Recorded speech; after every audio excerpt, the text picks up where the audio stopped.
Este podcast é uma gentileza do cartório Fujivara 43 3343 46 45, Londrina, Paraná.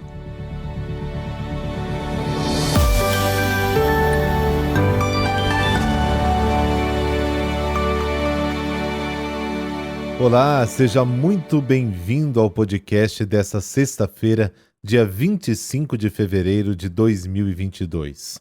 Jesus, no evangelho de hoje, atravessa o Rio Jordão e vai para o território da Judéia realizar a sua missão. E é interessante esse vale, o Vale do Jordão, porque ele é bem íngreme, já por si, por natureza. E com o tempo, o rio havia escavado ainda mais, criando assim um outro vale ainda mais sinuoso dentro do próprio vale. É uma região muito, muito interessante. E este é um dos lugares que vamos conhecer na Terra Santa em 2023. E se esta viagem te interessa, entre em contato comigo para você ter todas as informações. Inclusive, neste lugar, a gente faz sempre a renovação das nossas promessas batismais. O nosso WhatsApp está na descrição deste podcast. Pelo sinal da Santa Cruz, livrai-nos Deus, nosso Senhor, dos nossos inimigos. Pai Todo-Poderoso, derramai vossa graça em nossos corações, para que, caminhando à luz dos vossos preceitos, sigamos sempre a vós como pastor e guia. Amém.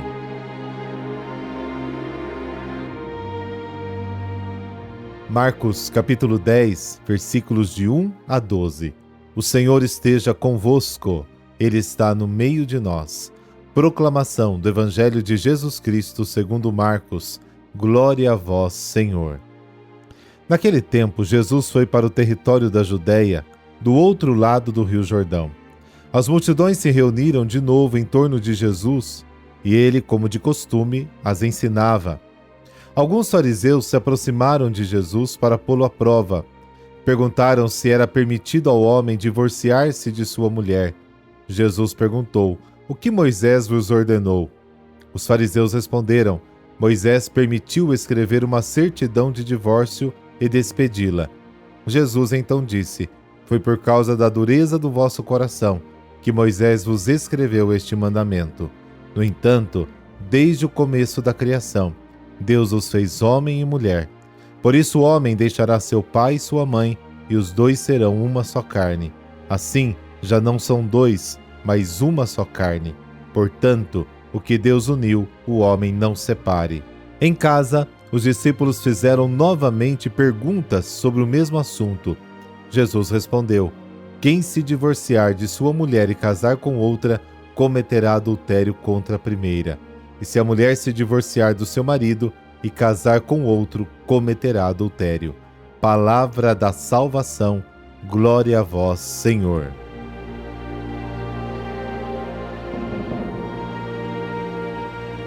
O evangelho de ontem falava em relação aos pequenos. E hoje, como deve ser o relacionamento entre esposa e marido. E a pergunta vem justamente dos fariseus: é lícito ao marido divorciar-se de sua mulher? A pergunta é maliciosa. Eles querem colocar Jesus à prova.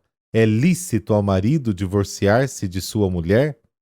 Sinal de que Jesus tinha uma opinião diferente, pois se não fosse assim, os fariseus não o teriam questionado sobre este assunto. Eles não perguntaram se é permitido que uma pessoa se divorcie do seu marido. Isso não passou pela cabeça deles. Um sinal claro da forte dominação masculina e da marginalização das mulheres na sociedade da época e grandes resquícios na sociedade de hoje. Em vez de responder, Jesus pergunta: o que Moisés ordenou? A lei permitia que o homem escrevesse uma carta de divórcio e se divorciasse de sua esposa.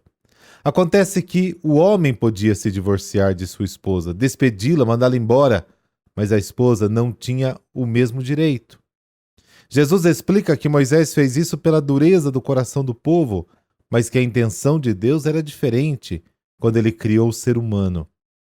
Jesus retorna ao plano do Criador e nega ao homem o direito de se divorciar de sua esposa. Ele tira o privilégio do homem e exige a máxima igualdade entre os dois. E em casa, os discípulos fazem perguntas sobre este ponto. Jesus tira as conclusões e reafirma a igualdade de direitos e deveres entre o homem e a mulher. Propõe um novo tipo de relação entre os dois. Não permite casamento em que o homem possa comandar a mulher como quiser e nem vice-versa. O Evangelho de Mateus acrescenta um comentário dos discípulos sobre este ponto.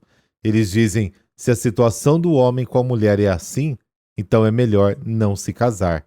Mateus capítulo 19. Ou seja, preferem não casar, a casar sem o privilégio de poder continuar a governar a mulher e sem o direito de poder pedir o divórcio caso já não goste mais dela. E isso porque qualquer coisa era motivo de mandar a esposa embora, sem qualquer tipo de direito, e para a vida. Jesus vai ao fundo da questão e diz que há apenas 3 casos em que uma pessoa pode não se casar. Nem todos podem entender isso, mas apenas aqueles a quem foi concedido, nascidos assim do ventre da mãe. Há outros que foram feitos eunucos pelos homens, e há outros que se tornaram eunucos por causa do reino dos céus. Quem puder entender, entenda. Mateus capítulo 19. Os 3 casos são a impotência, a castração e para o reino. Isso significa que tanto o casamento como o celibato devem estar a serviço do reino e não a serviço de interesses egoístas.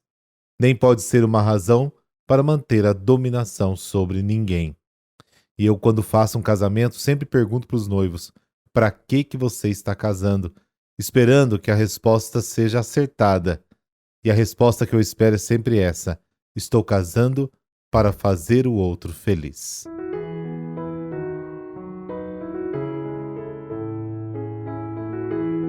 São Cesário de Nazianzo. O santo de hoje era irmão de São Gregório. Foi médico da corte imperial sob o reinado de Juliano, que o tentou inutilmente convertê-lo ao paganismo. Cesário foi um catecúmeno durante grande parte de sua vida e só recebeu o batismo depois de sobreviver milagrosamente de um terremoto em Niceia. Alguns detalhes da sua vida nos são conhecidos através da oração fúnebre composta por Gregório.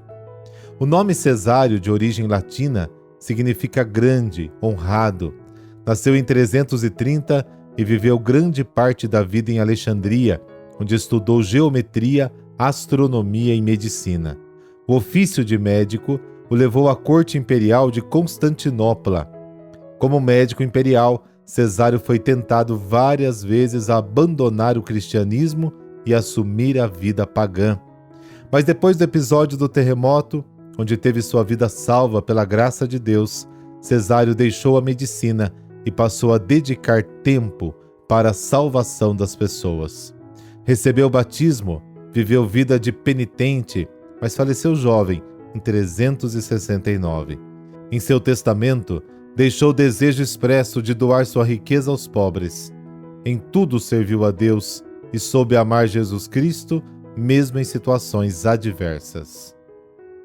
Ó Deus, concedei-nos pelas preces de São Cesário de Nazianzo, a quem destes perseverar na imitação de Cristo pobre e humilde, seguir a nossa vocação com fidelidade e chegar àquela perfeição que nos propusestes em vosso Filho Jesus Cristo.